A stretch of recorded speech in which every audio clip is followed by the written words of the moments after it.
Welcome to our channel. Today we how to fix SEO audit issues for GoDaddy. Easy tutorial step by step clearly. Begin by logging into your GoDaddy account.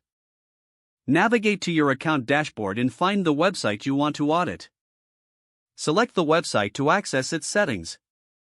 In the settings menu, look for SEO options. Click on the SEO option to open the SEO tools available for your site. Start by running an SEO audit using the built-in tools.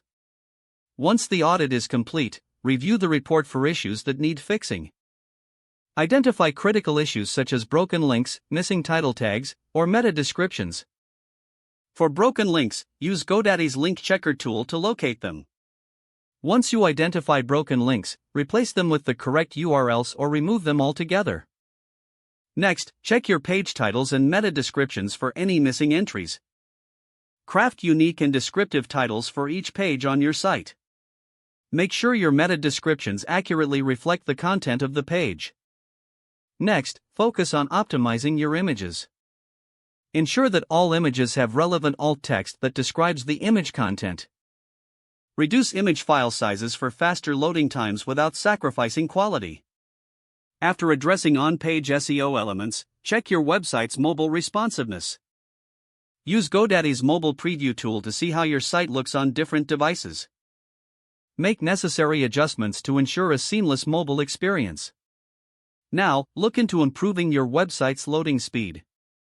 Use tools like Google PageSpeed Insights to analyze load times.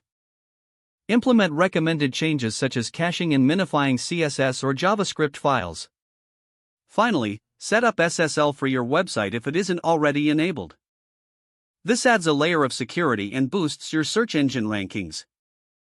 After making all these changes, revisit your SEO audit tool for a re-evaluation. Continue to monitor your site regularly to ensure it remains optimized.